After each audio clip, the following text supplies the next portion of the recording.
오늘은 미국채에 대해서 한번 또 업데이트를 해드려야 될 것 같습니다. 미국채 가격이 진짜, 와, 진짜로 미친 듯이 빠지고 있습니다. 요렇게 단기간에 미국채 가격이 빠지고 미국채 금리가 올랐었던 적은 잘 본 적이 없는 것 같아요.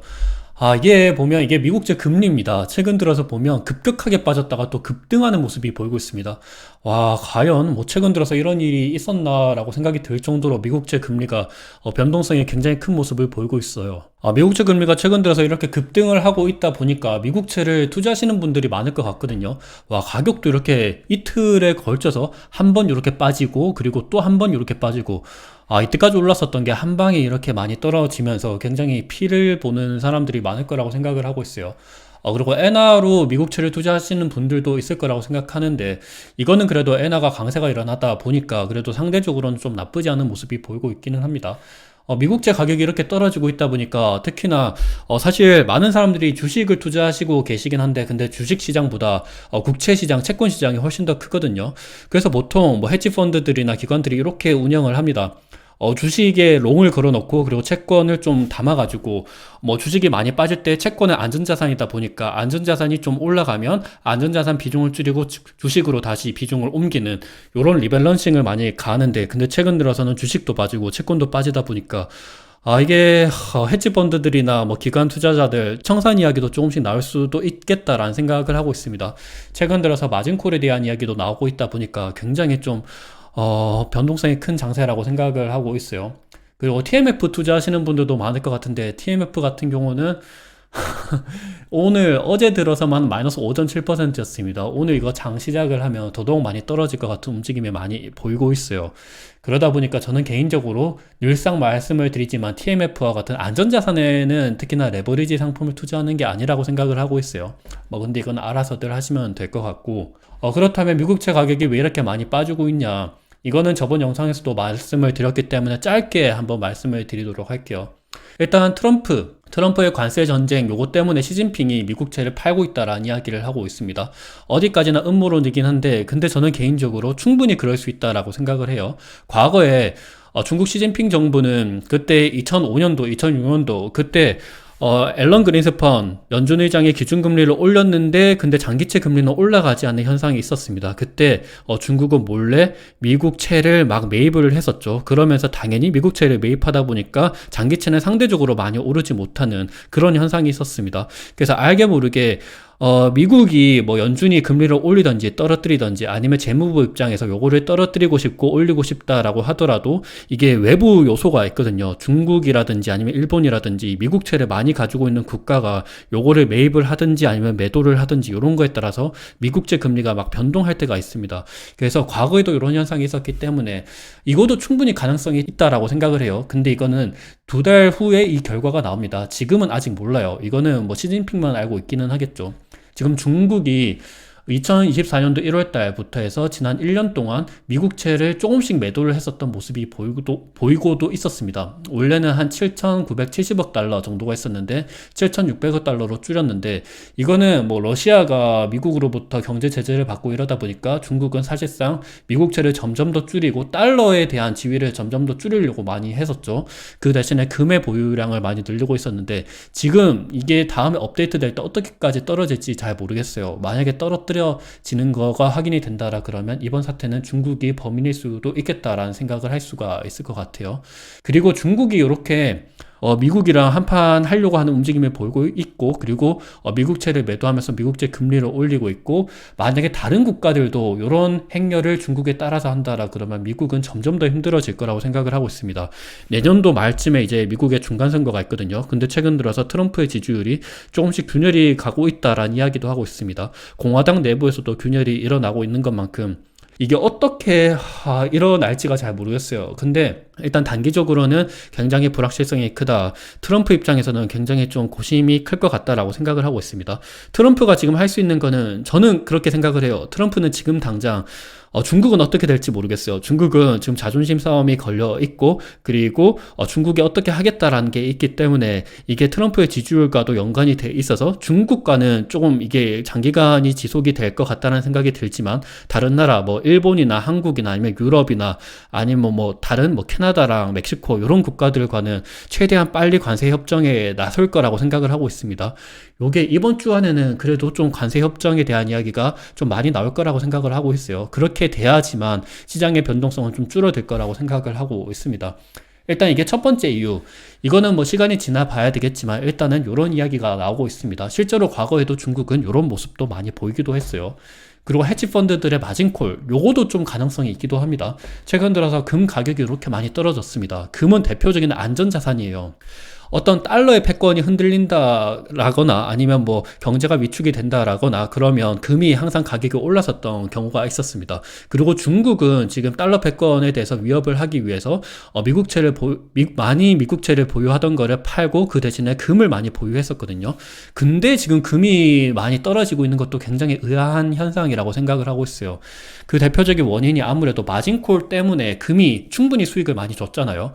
그래서 최근 들어서 위험자산이 많이 떨어진 거에 대비해서 담보가치를 채우기 위해서 많이 올랐었던 금을 매도하는 그런 현상이 일어났었다라고 생각을 할 수도 있어요. 그래서 금도 많이 팔고 그리고 미국채도 최근 들어서 많이 올라왔었잖아요. 그거를 좀 팔면서 일어난 현상이었지 않나라는 그런 시장의 추측도 있기는 합니다. 그래서 요것도 한번 참고 삼아 보시면 좋을 것 같아요. 미국채 가격이 최근 들어서 이렇게 빠지게 되는 원인 관련돼서는 짧게 한번 말씀을 드려봤고, 그러면 미국채 가격이 이렇게 떨어지고 그러니까 미국채 금리가 올라가는 현상에 대해서 한번 말씀을 드려보도록 할 텐데, 최근 들어서 굉장히 특이한 게 있어요. 미국채 10년물 금리가 어제 3.33% 그러니까 14bp 올랐죠. 4.4%까지 올랐습니다. 와, 얼마 전까지 3.7%를 봤는데 4.4%까지 순식간에 이렇게 오르고 있어요. 근데 장기채만 이렇게 오르고 있지, 특이한 거는 단기채는 오르지 않고 있다라는 겁니다. 물론 조금 오르고 있기는 한데 근데 거의 오르지 않고 있죠. 보통은 장기채가 오를 때 단기채도 같이 오르는 모습이 보이고 있는데, 근데 이번 같은 경우는 장기채 30년물, 20년물, 10년물 금리를 보면 굉장히 많이 올랐었던 모습이 보이고 있죠. 근데 단기채는 거의 오르지 않고 있는 모습이 보이고 있습니다. 이러다 보니까 요게 일드 커브라고 해서 수익률 곡선인데 한 달 전에는 이렇게 있었어요. 근데 이번에 현재로 봤을 때는 장기채는 많이 올랐죠. 그리고 단기채는 오히려 떨어졌고 이런 모습이 보이고 있습니다. 요게 그래서 일드 커브가 어찌 보면 정상화되고 있는 모습이 보이고 있는데, 근데 보통은 어떤 식으로 움직이냐? 보통은 이런 경기 침체가 있을 때 불 스티프닝이라고 해요. 그러니까 불 스티프닝이라는 게 채권 시장에서 그러니까 채권 가격이 올라가면 채권 금리가 떨어지는 거죠. 그래서 불 스티프닝이 일어나면서 이 시장이 안정화되는 모습이 보이는데, 그러니까 단기채 금리가 떨어지는 게 정상이에요. 원래 1년 전 대비해서는 이번에 일어났었던 게 불 스티프닝입니다. 1년 전 대비해서 지금 일어나는 게 단기채 금리가 많이 떨어지고 장기채 금리는 거의 떨어지지 않는 모습이 보이고 있죠. 오히려 장기채 금리는 올랐습니다.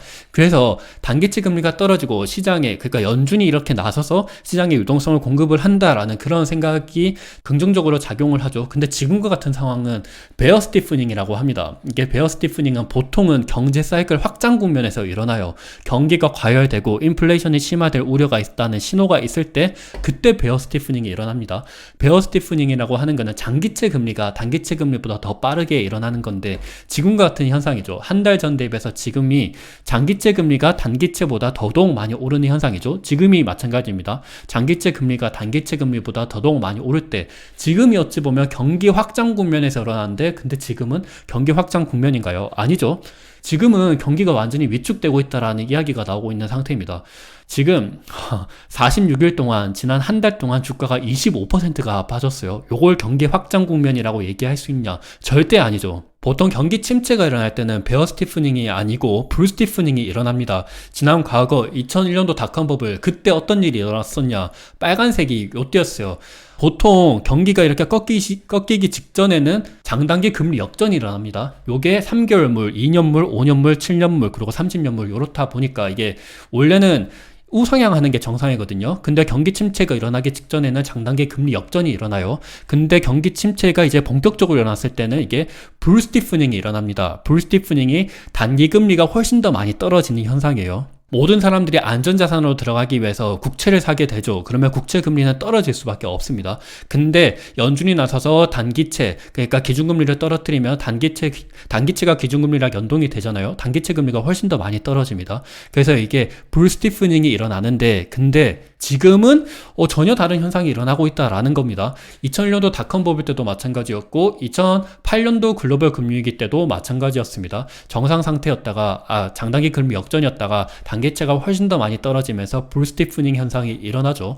그리고 2020년도 코로나 때도 마찬가지였습니다. 요때는 워낙 순간적으로 일어났기 때문에 장기채 금리도 같이 떨어지는 현상이 일어나긴 했는데 그래도 스티프닝 현상이 일어난 거는 마찬가지죠.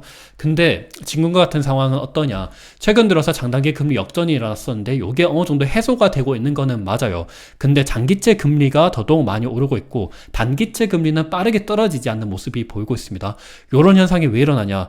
스태그플레이션이죠. 보통은 경기 침체가 일어나기 직전에 장단기 금리 역전이 일어났을 때 연준이 나서서 금리를 떨어뜨리게 됩니다. 금리를 떨어뜨리게 되면 단기채 금리가 훨씬 더 많이 떨어지면서 불스티프닝 현상이 일어나죠. 근데 지금은 그러지가 않아요. 지금은 트럼프가 막 관세를 때리고 있다 보니까 지금 물가가 너무 높고 연준은 파월 의장도 말씀하시고 데일리 메일 총재도 말씀하시지만 지금 금리를 떨어뜨릴 생각이 없다라는 이야기를 하고 있습니다. 그러다 보니까 단기채 금리는 안 떨어지고 장기채 금리는 오히려 오르는 장기채 금리를 매도하고 있기 때문에 장기채 금리가 오르고 있죠. 장기채 금리가 왜 매도를 하고 있냐? 지금 경기가 어느 정도 축소가 될 수 있겠다라는 그런 좀 시장의 두려움이 있는 것 같아요. 보통은 국채라는 거는 안전자산입니다. 안전할 때, 안전해야 된다라고 생각을 할 때, 경기가 위축이 될 때, 그때 국채 수요가 올라가거든요. 그러면서 국채 금리가 떨어지는 게 맞는데, 근데 지금은 장기채 같은 경우는 막 사람들이 매도를 하고 있어요. 장기채에 대한 신뢰가 없어졌다라고 생각을 하는 거죠. 그리고 그 대신에 단기채는 사고 있고, 장기채는 팔고 있는 그런 현상이 일어나고 있다라고 생각하시면 좋을 것 같아요. 단기채 같은 경우는 짧잖아요. 3개월, 그리고 1개월, 그리고 몇 주 단위이기 때문에 미국이 그 단기간에 망할 거라고 생각을 하지 않는다라 그러면 단기채는 살 수가 있죠. 그래서 보통은 단기채는 훨씬 더 안전자산이라고 평가를 받습니다. 근데 20년, 30년 그 후의 미래는 잘 모르잖아요. 그 후에 미국의 경제가 어떻게 될지 잘 모를 때 그때는 장기채는 매도를 할 수가 있습니다. 그렇게 되면 장기채 금리는 오를 수가 있겠죠. 그리고 더군다나 지금 중국이 장기채를 막 팔고 있을 수도 있어요. 그런 것들이 겹겹하게 이렇게 중복이 된다라 그러면 장기채 매도, 그러니까 장기채 금리가 급등을 하게 되는 그런 요소가 될 수가 있어요. 그래서 보통은 경기 침체했을 때는 불스티프닝이 일어나는데 근데 지금은 좀 스태그플레이션 우려, 그리고 미국의 달러 패권에 대한 그런 좀 신뢰가 무너지고 있으면서 그런 현상이 겹겹하게 이렇게 중복이 되면서 베어 스티프닝이 일어나고 있다라고 생각을 하고 있습니다. 최근에 달러 인덱스가 최근 3개월 동안 쭉 떨어지고 있어요. 우리나라 원달러 환율만 생각하면 지금 달러가 강세가 일어나고 있다라고 생각을 하시는데 전혀 아닙니다. 지금 달러 인덱스 전 세계 통화 대비해서는 달러가 굉장히 약세를 보이고 있는 모습을 보이고 있어요. 최근 들어서 3년간 보시면 원래 오르고 내리고 하는 게 반복인데 근데 최근에 떨어지고 있는 모습이 심상치 않습니다. 달러 패권에 대한 그런 좀 시장의 두려움이 많은 것 같아요. 보통은 미국은 달러를 무진장 많이 찍죠. 미국채를 파는 대신에 달러를 전 세계로 공급을 해줍니다. 그리고 달러를 공급하는 대신에 미국은 전 세계 값싼 제품을 받죠. 근데 지금 트럼프는 그런 거를 원하지가 않습니다. 미국의 무역 적자를 해소를 하고 싶어 하고 달러를 약세로 만들고 싶어 해요. 근데 보통은 미국이 관세를 때리면 달러가 올라가는 게 정상입니다. 관세를 때리면 타국이랑 무역을 하지 않겠다라는 거기 때문에 그러면 달러를 전 세계에 공급을 안 한다라는 거죠. 달러의 공급이 줄어들게 되면 당연히 달러의 가치는 올라가게 됩니다. 근데 지금은 달러가 약세로 되고 있어요. 굉장히 특이한 현상입니다. 이게 어찌 보면 달러 패권에 대한 그런 위험, 그리고 달러에 대한 신뢰도 이런 게 좀 떨어지고 있는 게 아닌가라는 생각이 들고 있어요. 그리고 더군다나 미국채 금리도 오르고 있는 게 대표적인 이런 현상이 일어나는 게 아닌가라는 생각이 들고 있습니다. 영국이 저번에 트러스트 총리가 감세에 대한 이야기를 하면서 파운드화가 완전히 급락을 하고 영국의 길트채가 완전히 올라가는 그런 현상이 일어났었거든요. 그게 어찌 보면 영국의 신뢰도에 대한 문제였어요. 근데 지금도 어찌 보면 미국의 신뢰도에 대한 문제, 그리고 전 세계에 대해서 반미 감정이 굉장히 크게 오르고 있습니다. 그래서 이런 부분들을 봤을 때 지금 미국채가 굉장히 혼돈이 크다라고 생각을 하고 있어요. 지금 통화를 보더라도 미국만 약세고 유럽 지금 유로화 올라가고 올라가고 있죠. 엔화 올라가고 있습니다. 파운드화 올라가고 있죠. 그리고 캐나다 달러 올라가고 있고 스위스 프랑 올라가고 있습니다. 호주 달러랑 뉴질랜드 달러는 지금 뉴질랜드 달러야 뭐 호주랑 바로 옆에 붙어 있다 보니까 호주 경제랑 밀접하게 관련돼 있어서 얘들은 거의 비슷하게 움직입니다. 호주 달러 같은 경우는 지금 중국이랑 연관이 크잖아요. 원래 호주랑 중국이 전 세계에 무역하는 규모가 굉장히 커요. 근데 중국이 지금 미국이랑 한판 붙으면서 중국 위안화도 나락을 가고 있고 호주 달러도 나락을 가고 있습니다. 그리고 기본적으로 얘네들은 기축통화다 보니까 지금 달러 패권이 위협을 받을 때 다른 유로 하나, 엔 하나, 그리고 파운드 하나, 그리고 뭐 스위스 프랑이나 이런 식으로 올라가고 있는데 그래서 전반적으로 지금 달러의 신뢰도가 무너지고 있고 요 자금이 유로화랑 엔화랑 그리고 파운드화 이런 쪽으로 가고 있는 게 아닌가라는 생각을 하고 있습니다. 요 틈새를 지금 중국이 놓치지 않고 있는 것 같고요. 그래서 결론적으로 말씀드리고 싶은 거는 지금 달러가 막 약세가 되고 있고 미국채 금리가 올라가고 있는데 이런 거를 정반대로 베팅을 하지 말자라는 겁니다. 저번 영상에서는 저는 미국채를 매도를 했고 그리고 4.25%에 다시 매수를 할 계획이다라고 말씀을 드렸는데 요 생각을 좀 바꿔야 될 것 같아요. 그래서 그거 관련돼서 말씀을 드리려고 오늘 영상을 한번 말씀을 드려봤습니다. 투자에 어느 정도 도움이 되었으면 좋을 것 같습니다. 감사합니다.